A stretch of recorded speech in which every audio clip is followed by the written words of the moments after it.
Teman-teman, hari ini kita ketemu lagi di Diari Podcast. Yang sekarang kita akan mendengarkan cerita langsung dari seorang narasumber yang pernah ngekos selama 4 tahun di tempat yang begitu angker.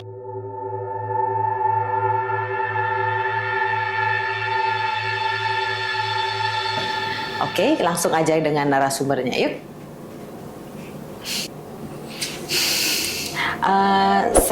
Sang ya namanya ya. Oke. Sang dulu katanya pernah ngekos di satu tempat yang kosannya itu angker. Itu bisa diceritakan nggak langsung? Ya, pada awalnya tuh akhir saya pertama kos di sana tuh biasa-biasa aja sih, kan kayak nyari kos biasa kan. Dan itu tahun 2014 akhir. Tunggu. Jadi Sang itu kos di sana tuh motivasinya dalam rangka apa sih maksudnya? Karena saya kuliah pariwisata, karena training di sana selama 6 bulan. Sang training, harus ya? training di daerah pariwisata itu selama 6 bulan. Jadi saya nyari kos di sana, dapatlah kos tersebut. Itu ada yang menawarkan kos itu apa Sang nyari sendiri? Nyari sendiri, emang ada dari omongan dari teman-teman kayak gitu. Di sana katanya murah, kan training kan belum dapat gaji sama sekali kan. Terus di sana ada kos murah. Di sana cuman kosannya itu 400 dulu itu, 400 di zaman itu sangat murah sekali itu. 400. Iya. Dan itu kosnya di daerah mana sih kalau bisa tahu? Maksudnya di Bali bagian mana? Di Bali bagian selatan, pasti semua orang tuh pasti tahu daerah sana. Oh, daerah karena di sana juga. Daerah pariwisata ya. Terus berapa lama kira-kira Sang kos di sana itu? Saya di sana kos hampir 4,5 tahun sebelum berangkat ke kapal pesiar. 4,5 tahun, lama sekali. Kok bisa sampai bertahan padahal Sang tahu di sana serem gitu? Bisa diceritain nggak awalnya itu seperti apa sih? Awalnya Sang kalau tahu kok itu dibilang serem gitu, dibilang angker. Awal-awalnya itu biasa saja sih, layaknya kos-kos biasa kan. Tapi mulai aneh sih pas pertama kali, kok kosnya kayak gitu jenisnya, kayak gitu. Nggak ada atapnya kayak kos biasa lah, kayak di sana tuh kosnya tuh bentuknya kotak. Bangunannya? Iya, kotak. Terus di dalamnya baru ada pintu-pintunya itu melingkar, itu tingkat 3. Ada Jadi 15, lantai 3 maksudnya? Ya, lantai 3. Ada kamar 15. Saya nomor 8 di lantai 2 itu. Terus pertama kali yang Sang rasakan di sana tuh seperti apa sih? Pertama kalinya tuh saya punya nenek yang udah meninggal. Biasa kan pulang kerja, biasa tidur di kasur sekitar jam 3 sore itu. Saya ketiduran di kasur. Datanglah nenek saya itu. Dia bilang, Di mimpi? ya di mimpi itu. Sang, ingat tutup pintu gitu katanya. Di sini tuh banyak orang yang datang. Terus dia bangun pergi. Saya kejar dalam mimpi tuh. Wah gitu panggil kan. Terus hilang. Terus saya kebangun langsung. Kok saya mimpiin nenek saya kayak gitu. Terus saya bilang dalam hati lah, maksudnya apa sih ada orang-orang kesini kayak gitu. Apa arti pesan itu ya? Kita nggak tahu ya. Saya positif aja pikirannya. Saya bilang dalam hati, mungkin ada maling atau apa. Di sini kan daerah pariwisata juga kan pasti Rame. ada aja kayak hal-hal kayak gitu. Nah, habis itu setelah beberapa bulan kos di sana tuh baru kelihatan pulang kerja kayak gitu, lempar badan ke kasur kayak gitu, ada rambut di muka. Saya kos sendiri waktu itu, ada rambut di muka, kayak pernah kan kayak ada rambut satu tuh di muka. Kok ada rambut gitu? Saya buka, kok ada rambut panjang, pasti ini punya cewek kayak gitu kan. Mungkin bawa angin kayak gitu. Saya positif kiranya awal-awalnya itu. Ya kedua halnya kayak gitu, lempar badan gitu, lagi ada rambut, kok terus ada rambut kayak gini di kasur kayak gitu. Jadi berulang-ulang? Ya berulang-ulang kan, mulai curiga. Tapi saya selalu berpikir positif. Mungkin hal biasa kayak gitu kan. hal-hal normal kayak gitu. Nah sampailah saya bersih-bersih di kamar, bersih-bersih di kamar, nyapu, nyapu. Kok ada rambut banyak? Saya bersapu tuh rambutnya banyak, kayak abis pernah kan sisir rambut rontok tuh dikeluarin dari sisirnya itu, kayak gitu. Kok ada rambut kayak gitu? Berpikir kok ada rambut gini, oh mungkin sapunya dipinjam sama tetangga kos. Masih positif ya teman-teman. Karena di sebelahnya tuh ada juga cewek-cewek yang ngekos. Apa cewek itu mungkin pakai sapunya Sang gitu atau gimana, kita nggak tahu ya. Itu kan tetap pokoknya saya di sana tuh positif pemikirannya. Nah habis itu udah hampir setahunan lah kos di sana tuh, mulailah mimpi-mimpi nggak enak, mimpi buruk lah. Anehnya itu kejadian mimpi buruknya itu pasti setiap saya sembahyang, habis berdoa. Iya, kan hari raya kan purnama kayak gitu, tilam, kajang kliwon kayak gitu. Habis itu pasti malamnya itu saya tidur pasti mimpi aneh, mimpi hal-hal yang buruk kayak gitu bisa dibilang. Ya pertama saya tuh sering dengar suara-suara kayak nenek-nenek tuh masuk ke kamar. Awalnya nenek-nenek. Kayak gitu. Saya kan tidur tuh selalu menghadap ke tembok kan. Jadi membelakangi lahan tuh lah. Kayak gitu. Habis itu kebangun saya, kok ada suara nenek-nenek kayak gitu. Tunggu Sang, di belakang kosannya Sang tuh kira-kira apa sih? Di sana. Apa ada rumah kah atau bangunan lain atau tetangga mungkin? Nggak ada. Yang ada nenek-neneknya mungkin? Nggak ada sih kayaknya. Karena itu satu bangunan, di belakangnya itu kayak hutan.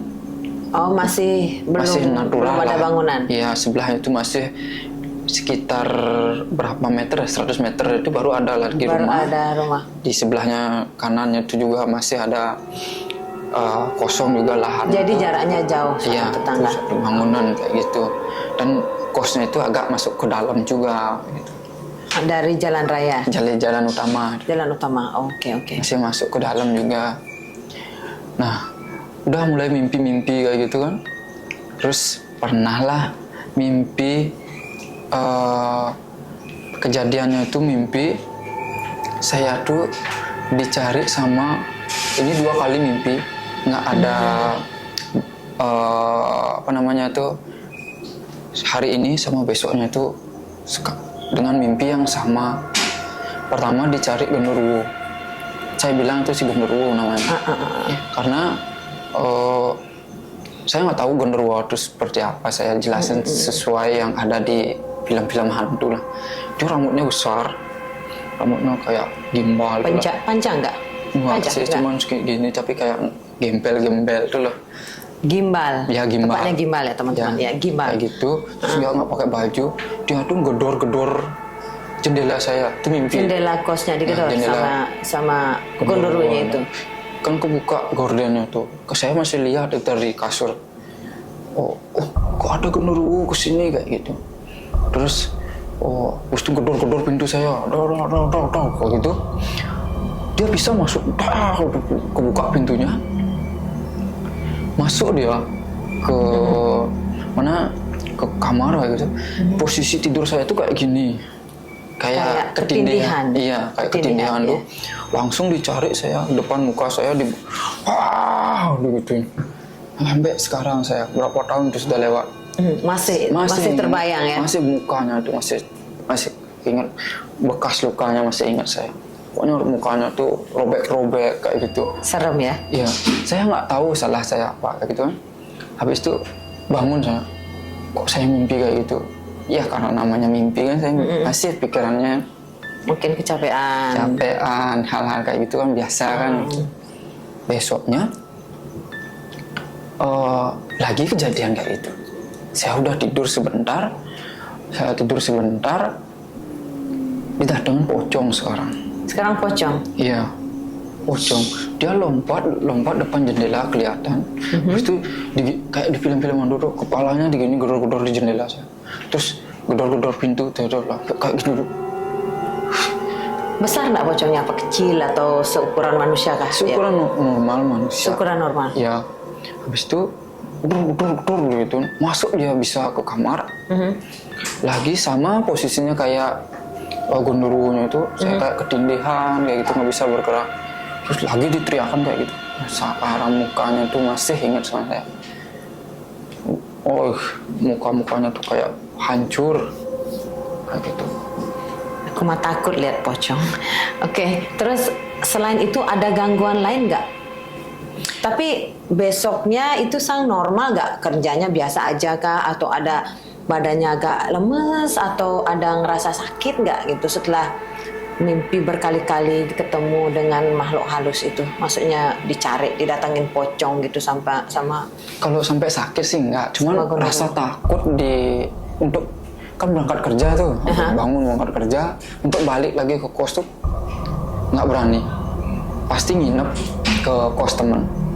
Oh, nginep. Paling 1 hari, habis itu berpikir di kos temen, ngapain saya punya kos. Dan saya nginep. Saya nginep gitu, mending balik aja ke kos. Terus sampai kos biasa aja. Hilang rasa takutnya. Rasa takut nggak ada. Ya, seperti biasa, lakukan hal-hal biasa ya. Terus selama itu berjalannya waktu, pernah nggak Sang melakukan istilahnya nyari orang pinter atau indigo gitu yang Sang coba datang aja ke rumah kos itu untuk bantu mengusir kah atau memberitahu apa sih sebenarnya gitu yang terjadi gitu? Nah ini punya saya. Ini kayak kebetulan atau gimana? Di tempat kerja saya tuh ada beli-beli lah kayak gitu. Dia tuh indigo. Katanya, seniornya indigo katanya. Terus isenglah saya jebak lah gitu. Kasarnya jebak. Saya ajak mau ke kos, beli sini beli, nanti minum di kos saya yuk, sambil ngobrol-ngobrol gitu. Dia mau habis pulang kerja kan, mumpung kerja pagi, pulangnya sore kan sekitar jam 4. Dia mau, oke, berangkatlah ke kos pulang kerja. Habis itu saya kan masuk duluan ke kos. Masuk ke kos, belinya tuh baru depan kamar kos saya udah berhenti dia. Dia teriak, Sang, mending minumnya di minimarket aja gitu katanya. Kan bisa langsung beli bir di sana gitu katanya. Saya juga langsung mengiyakan aja gitu, nggak ada rasa curiga apa. Curiga ya. Oke, berangkat di minimarket beli minuman, belum sempat minum dia tuh langsung cerita, Sang, kamu bener kos di sana? Itu dia bilang langsung. Saya kaget, iya beli. Kenapa emangnya? Gitu katanya. Kosnya Sang itu ada penunggunya gitu katanya. Penunggunya Pokoknya, tuh banyak atau berapa? Dia nggak bilang kayak gitu. Pokoknya dia tuh bilang ada penunggunya. Saya tanya, penunggu kenapa?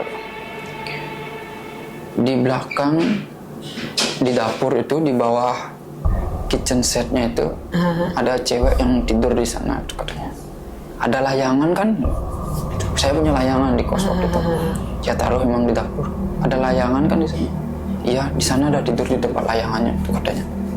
Padahal belinya tuh nggak masuk ke kamar, nggak pernah Tapi masuk. tahu dia ya? Iya, dia tahu, dia curiga udah. Terus dia ceritain, bilang masalah pocong itu ada pocong duduk di motormu gitu katanya. Dia tuh ikutin kamu kemana-mana gitu katanya. Kayak ketempelan kali ya? Mungkin kayak gitu maksudnya. Tempelan Langsung saya namanya. merinding. Gimana nih? Dia nyuruh saya untuk pindah kos. Gitu. Terus akhirnya Sang pindah nggak kos? Waktu itu sih punya pemikiran untuk pindah kan, tapi kan sulit nyari kos yang murah, yang nyaman kan. Saya nyari di internet kayak gitu, tapi namanya udah di kos, capek pulang kerja, udah ngapain pindah kos lagi, udah nyaman kayak udah gitu. Murah juga ya. Murah juga, tapi tetap nggak ada rasa takut. Hilang rasa takutnya kalau pas sudah di kamar. Kalau udah di kamar pasti hilang rasa takutnya.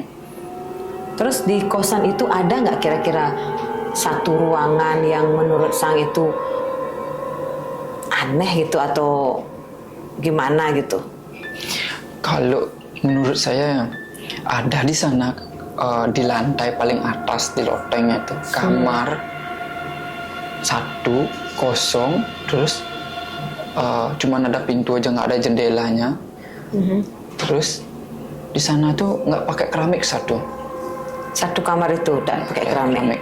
Terus saya buka pernah sekali itu kamarnya itu, namanya kos kan, katanya kosong, sana kan iseng buka. Terus kok banyak sesajen yang udah kering. Oh kayak gitu. gitu, udah kering. Udah Tahu kayak, nggak jenis sesajennya? Nggak tahu ya Sang ya, karena udah kering ya. saya tahunya cuma satu, kayak ada sanggah yang terbuat dari bambu loh.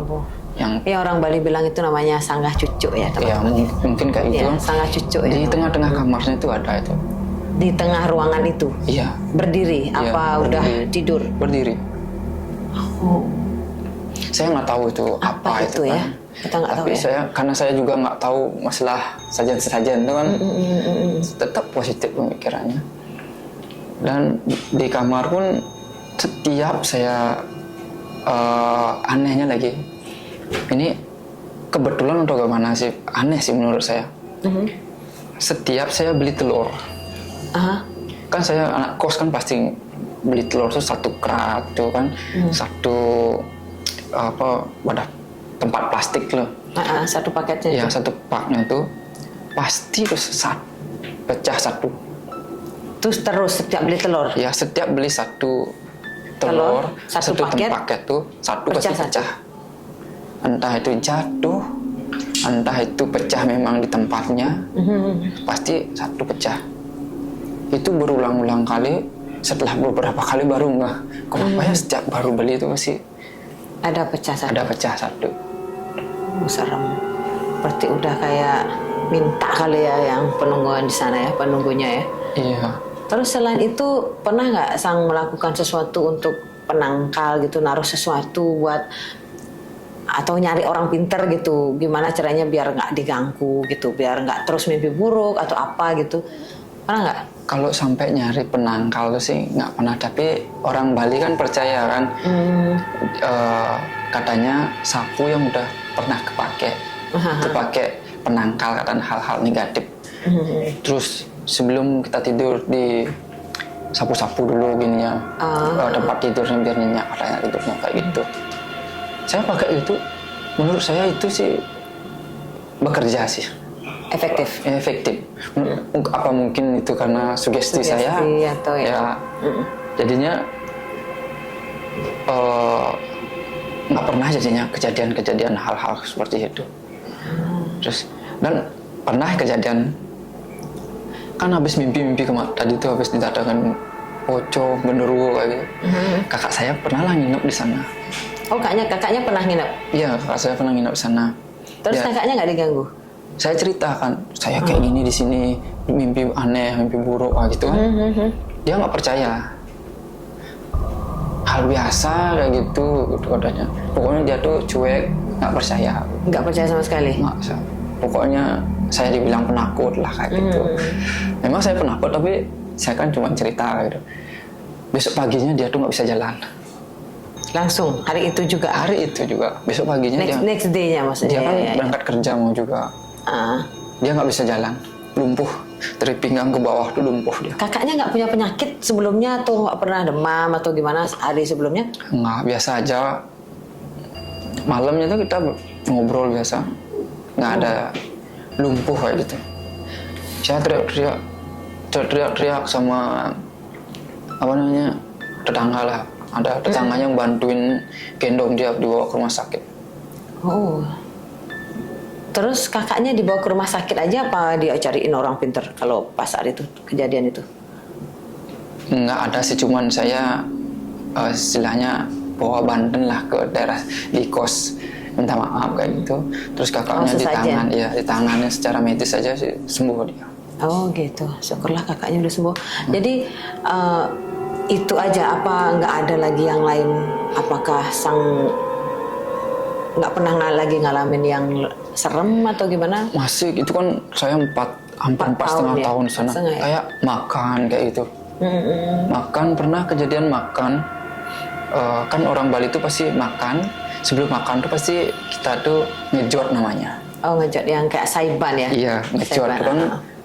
Itu di Bali ritual kecil dimana kalau kita mau makan itu istilahnya kita naruh sedikit apa itu, nggak tahu itu kepercayaan atau apa, biasanya saya sih sering lihat teman-teman juga seperti itu kayak ingat sama leluhur atau siapa yang nggak kita lihat itu kita persilahkan juga ikut makan gitu loh istilahnya. Aku taunya seperti itu kalau di Bali teman-teman. Terus Kejadian itu kan makan saya. Terus jordan yang kecil itu setiap saya selesai makan saya bersihin pasti berantakan. Udah kayak ada yang ngancurin gitu. Iya. Itu Mungkin ada ayam di situ nggak? Nggak lah, kan dalam kamar itu makannya. Nggak ada yang melihara kucing kah? Nggak ada. Makanya terus berantakan pasti. Saya dari sana udah Pernah sang intip nggak gitu? Ngecek itu. intip nggak, cuman gimana namanya, ngetes lah namanya. Saya jauhin dari tempat saya makan.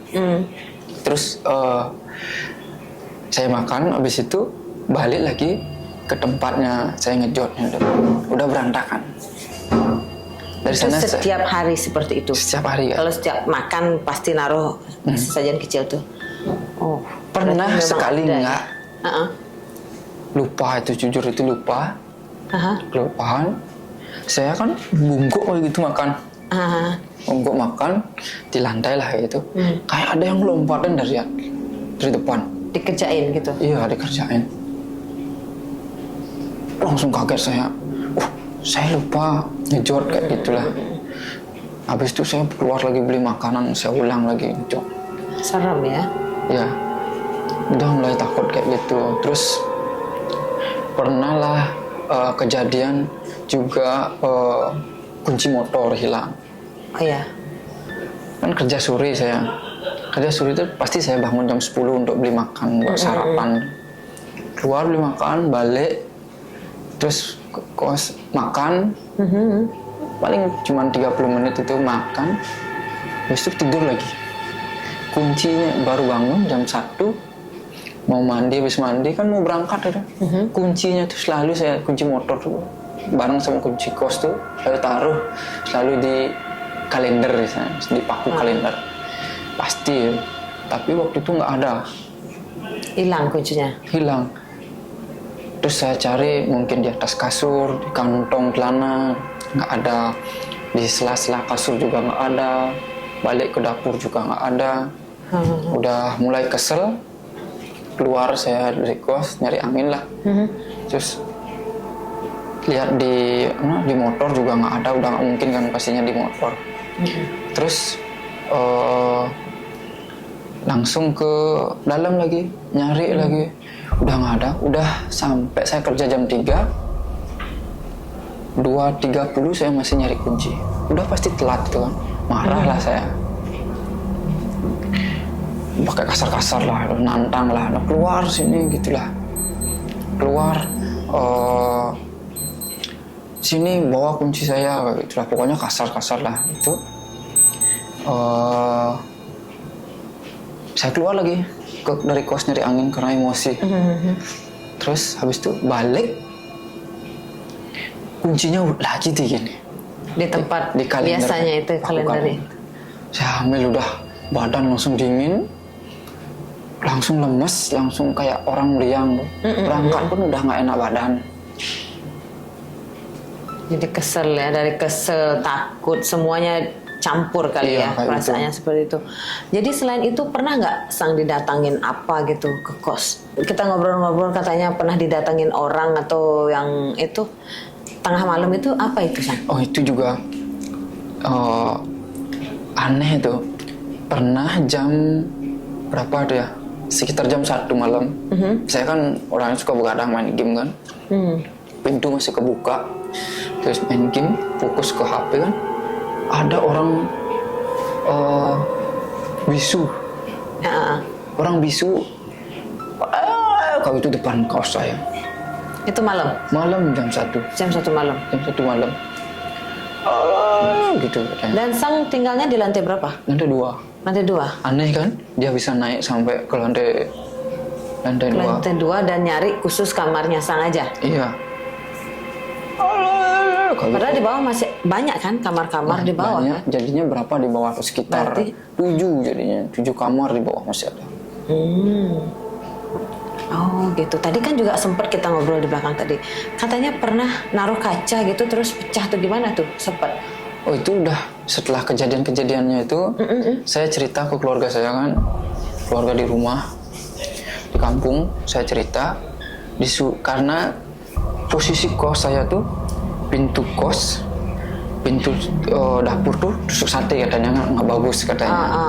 Habis itu dari depan utama pintu kosnya itu lurus sama tangga yang mau naik ke atasnya. Jadi feng shui-nya dibilang kalau di Cina itu feng shui-nya nggak bagus gitu. Kayak gitu. Pernah saya beli tuh yang di jalan-jalan dulu yang kecil segini tuh kaca tuh. Tapi saya taruh di pintu dapur. Kata saya nggak berani juga naruh di luar, takut ada orang yang memang nggak suka saya. Terus saya taruh di dalam kamar kan. Habis itu udah saya taruh. Jadi kamar kosnya Sang ini ada dapurnya? Ada dapur, ada kamar mandi, dalam ada, semua, di dalam semua. satu Ya, ruangan itu. Oke. Terus kan udah saya pasang surenya itu kan, surenya itu malamnya itu sekitar jam 12.30, lampu udah mati, saya udah mau siap-siap tidur tuh, udah sunyi lah, kleting kayak gitu ada suara. Pecah. Awalnya saya nggak tahu itu apa. Saya juga nggak berpikir itu kacanya yang pecah. Terus masih itu, bangunlah, kepengen kencing. Bangun hidupin lampu, ke toilet. Pas balik dari toilet tuh, kok ada pecahan kaca gitu di bawah. Kaca yang baru dibeli tadi itu udah pecah? Ternyata baru lihat kacanya pecah yang saya pasang loh. Wow. Saya mikir, waduh ini saya pasti nantang ini. Dikira nantang dah ini. Udah takut dah. Udah. Setelah beberapa juga kejadian-kejadian, pernah disamperin sales juga. Sales datang? Sales jam 1 malam itu sales datang. Wow, teman-teman aneh banget. Itu katanya Sang juga lokasinya jauh dari jalan utama. Jadi kalau jam segitu ada sales itu, sales apa ya? Dia tuh pak bajunya sales, celananya yang kurang meyakinkan, pakai sendal juga. Celananya celana dalam aja. Nggak, dia tuh pakai kayak preman lah kayak. Oh, preman. Kok gitu. Yang saya pikir tuh bukan jamnya. Saya nggak sadar itu jam 1 malam. Karena main games. Iya, tapi saya mikir tuh, ini jangan saya dihipnotis kayak gitu. Takutnya zaman-zaman itu hipnotis kayak gitu. Terus saya usir lah dia. Dia menawarkan apa pada saat itu, Sang? Biasa alat elektronik. Dia bawa sesuatu nggak? Dia bawa brosur, tapi nggak banyak. Brosur aja dibawa, tapi Iya. dia nggak bawa barangnya. Nggak bawa. Rambutnya aja udah tidak meyakinkan, nggak rapi sekali. Oh, mungkin karena udah malam kali, Sang. Mungkin juga kan gitu. Jam 1, habis dia Udah pergi capek tuh. kali dia, udah putus asa itu nggak ada pembeli. Habis dia pergi tuh. Habis dia pergi, saya tutup pintu, kunci. Baru sadar tuh jam 1 malam. Kok ada jam 1 malam sales kayak gitu. Kos itu memang dari sana udah, wah kos ini aneh ini gitu. Bukan aneh, itu angker namanya, Sang. Ya gitu. Tapi tetap saya dulu di kos di sana tuh Sampai 4,5 tahun ya. karena saya berpikir positif terus, nggak pernah saya bawa ke negatifnya. Oh mungkin ini, mungkin nggak. Mungkin di sales yang udah ngejar target kayak gitu. Kayak gitu. Terus tadi di belakang juga kita sempat ngobrol, katanya Sang sampai di pas tidur itu sampai dicekek gitu loh. Dari semua kejadian-kejadiannya itu, ini yang paling parah karena udah berani kontak badan, Kontak fisik. kontak fisik itu maksudnya. Iya. Dari saya tidur kan, habis sembahyang juga. Habis sembahyang. Setiap habis sembahyang ya? Iya, setiap habis sembahyang. Kok aneh ya? Maksudnya? Saya juga mikir kayak itu, kok aneh setiap saya sembahyang sebenarnya saya tuh merasa lega, tapi malah saya tuh mimpi. Digangguin ya, digangguin. Lagi saya tidur tuh, posisi tidurnya tuh ngadep tembok. Dan anehnya waktu itu saya lupa bawa sapu tidur. Biasanya saya sapu yang tadi Sang bilang itu, yang di awal bilang. Saya tuh biasanya tidur tuh pasti dekat sapu atau nggak bawa sapu. Saya tuh habis itu, aduh lupa bawa sapu gitu. Saya lihat jamnya itu. Saya habis main game itu. Saya lihat jam itu sekitar jam 1.21 malam. Ya, sekitar jam 1.21. Habis jam 1.21 itu udah ketiduran saya. Nah, dengarlah lagi suara nenek-nenek itu. Saya nggak tahu itu suara nenek-nenek, tapi saya simpulin itu suara nenek-nenek. Kayak apa tuh, kayak ada dahak-dahak di tenggorokannya. Terus ini belum tidur kan ya? Karena saya berani bilang itu saya itu belum tidur. Saya terakhir lihat jam itu sekitar jam 1.21 kan. Dan ada suara nenek-neneknya itu, saya masih bisa lihat HP di sebelah saya tuh sekitar jam 1:27. Artinya sekitar 5 menitan kan. Kok saya udah dicari ini gitu. Kok ngedeket-deketin kayak gitu. Udah takut sekali, udah mau nggak berani balik badan awalnya, tapi udah deket-deket kayaknya udah di belakang leher. Suaranya itu saya harus lihat nih orang siapa nih sebenarnya yang gangguin saya. Memberanikan diri. Gitu. Ya mau memberanikan diri itu, mau balik badan, udah dicekek saya langsung. Tangannya yang tangannya dia yang satu pegang leher, yang satu pinggang saya. Terus pahanya dia tuh lututnya dia tuh nindih bahu saya. Jadi saya kan nggak bisa gerak. Terus saya lihat celananya itu celana merah.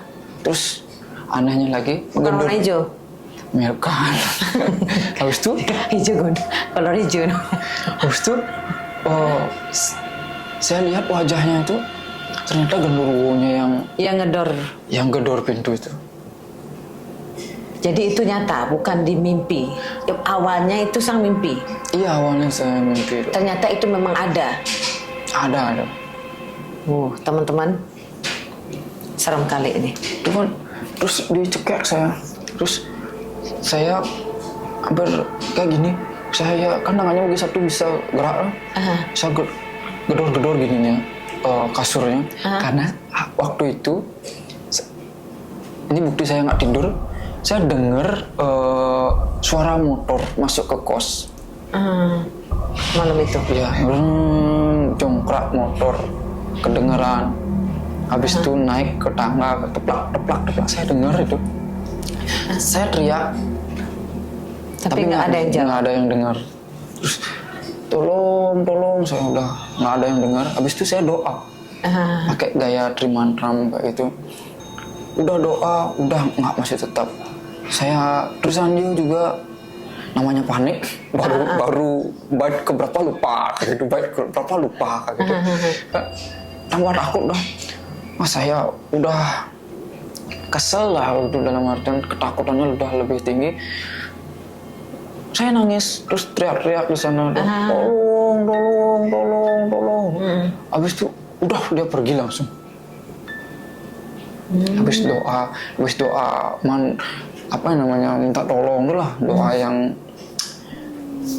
sewajarnya, biasa aja. Habis itu dia kabur. Habis itu saya bangun, duduk saya di pojokan. Ini bekasnya dicekek sama di pinggang tuh waktu itu masih kerasa banget. Serem ya, Sang ya. Saya duduk di pojokan kayak gitu. Kalau di pojokan kan biar semuanya saya lihat. Nggak berani gitu. Serem ya. Langsung nggak bisa tidur sampai pagi langsung kerja jam berapa tuh? Kerja jam 6 langsung kerja. Udah nggak berani lagi ke kos. 3 hari saya nginep di kos. Nggak di kos 3 hari? Iya. Setelah itu? Iya, Abis itu balik lagi. Habis itu balik biasa lagi. Mungkin ada apa di sana yang membuat Sang itu nggak ingin keluar dari situ. Terus apa yang membuat Sang tuh akhirnya pindah dari kos itu, Sang? Pindah sih Artinya keluar dari sana. karena itu bukan karena saya pindah kos tuh alasnya bukan gara-gara itu juga. Karena saya udah keterima, udah persiapan mau berangkat ke kapal pesiar pindah juga. kerja, pindah kerja karena udah nggak kerja di sana lagi ya, teman. Iya. Oke, terus ada nggak lagi? Artinya kejadian horor di sana setelah itu? Paling pas waktu pindah Kamar, Pindah kos kos itu. itu yang terakhir. Iya, habis itu paling lagi satu itu hal yang nyata yang bikin ketakutan gitu. Biasanya kan minta izin kan, minta izin sebelum pindah kos kan minta izin. Saya lupa. Pamitan. Iya, pamitan kan? istilahnya. Saya lupa. Udah bersih kosnya, udah semuanya masuk ke dalam mobil baknya itu, baru ingat mau pamitan. Saya udah ragu mau sembahyang ke puranya itu, terus mau sembahyang ke kamar juga. Tapi saya memberanikan diri ke puranya itu sih masih bisa. Yang saya takut tuh pasti Masuk ke kamar. masuk kamarnya itu. Emang Sang pindah rumah itu sendiri, pindah kosan itu sendiri apa? Nggak ada teman atau saudara? Sama kayak saudara itu 3 orang. Tapi dia tuh nunggu di mobil. Dia takut juga. Dia nggak ada yang percaya. Maksudnya nggak ada yang percaya gimana maksudnya? Nggak ada yang percaya kalau Sang takut apa gimana? Nggak ada yang percaya yang saya ceritain kayak hal-hal yang mimpi ini tuh nggak ada yang percaya. Biasa gitu, itu kalau bahasa Balinya. Terus saya beraniin diri ke kamar tuh kan. Dari baru masuk kamar tuh udah badan dingin sekali semua. Udah tanggung, udah seadanya aja dah. Sembahyang. Secepatnya kali ya. Iya. Tapi merasa lega habis itu pulangnya. Ini selama Sang di sana itu pernah nggak komunikasi sama anak-anak kos sebelahnya itu, tanyain apakah kamar kalian sama nggak seperti kamar saya atau gimana itu? Pernah nggak ketemu sama orang atau ngobrol gitu? Kalau ngobrol Kalau sih, yang lain apakah merasakan hal yang sama gitu? kalau di sebelah kos saya tuh ya, saya udah baru sadar udah beberapa tahunnya. Karena gimana? Saya paling lama di sana kos. Yang sebelah saya tuh 2 bulan udah pindah kos. Nggak sampai 6 bulan di sana tuh dia tuh pasti udah pindah kos. Sudah cabut ya? Nah terakhir saya kan pindah tempat kerja selama 4 tahun di sana tuh pindah tempat kerja. Ketemulah sama beli yang pertama kali saya kos di sana. Tanya saya kan basa-basi, gimana kabar saya itu? Masih kos di sana? Tanya kayak gitu. Saya jawab masih gitu. Dia kaget. Kok berani kamu kos di sana kayak gitu? Tanya. Berarti dia udah pernah ngalamin berarti di ya? sana. Saya pernah dicari asap banyak ke kamar gitu katanya. Sampai sesak napas katanya. Serem kali itu ya. Tuh. Terus Mungkin ada yang bakar sampah mungkin sebelahnya nggak? itu kejadiannya malam juga. Gitu. Nggak berbau katanya asapnya itu. Nggak berbau. Berarti asap dari alam sana mungkin. Mungkin kayak gitu juga. Jadinya saya sih habis setelah saya udah pindah kos tuh baru sadar saya kayaknya saya salah masuk kamar yang kosong ada sesaji keringnya itu. Salahnya Sang itu. Iya, saya sih merasa itu yang saya salah. Karena yang sebelum-sebelumnya saya tuh layaknya orang kos biasa, sembahyang, pulang, tidur, itu aja. Tapi kayaknya salahnya itu buka pintu kamar yang kosong itu tanpa izin lah kayak gitu. Mungkin sebelum sempat buka pintu kamar kosong itu semuanya baik-baik aja. Baik-baik aja. Sebelumnya. Oke. Kayaknya itu sih salah saya. Mungkin. Saya rasa gitu. Kita kan nggak tahu ya, orang nggak kelihatan kan. Iya. Ya kita nggak tahu, dan kita juga mau tahu, kita anak kos kan. Dan dibilang itu tempatnya kosong, jadi siapa tahu mau pindah ke sana gitu, mau upgrade istilahnya. Oke, jadi itu pelajaran ya. Jadi dalam kehidupan kita itu berarti janganlah kita sembarangan masuk Iya. ke kamar orang. Minta izin lah Minta sebelumnya. izin sebelumnya. Gitu. Atau istilahnya permisi sama masuk mungkin gitu, mungkin setelah itu mungkin Sang diikutin ya, mungkin. Iya. Kita kan nggak tahu ya. Mudah-mudahan nggak sampai sini. 4,5 tahun 4,5 tahun di sana. di tempat yang begitu horor, Iya. sampai dicekek, terus kedatangan orang-orang nggak jelas lah. 1 jam 1:30 itu menurut saya tuh serem sih sebenarnya, dan Sang masih bertahan di situ. Masih. Terus wow, itu serem sekali teman-teman. Oke, jadi itulah hari ini podcast saya dengan Sang. Jadi kalau mungkin kedepannya bisa dipakai pembelajaran. Kalau Anda mau nyari tempat kos atau mau ke rumah orang, istilahnya permisi dulu lah. Jadi kan tadi Sang bilang setelah dia masuk ke kamar kosong itu yang ada sesajennya itu, setelah itu dia baru mengalami kejadian-kejadian horor. Jadi di situ itu bisa kita jadikan pelajaran kedepannya kalau mau bertamu ke rumah orang, istilahnya permisi dulu lah gitu.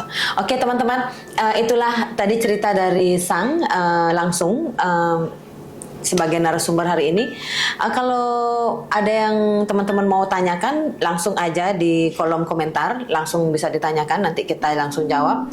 Dan kalau ini ceritanya menarik, kalian juga bisa share sama teman-teman di rumah atau dimanapun. Oke, sampai jumpa di Ari Podcast berikutnya.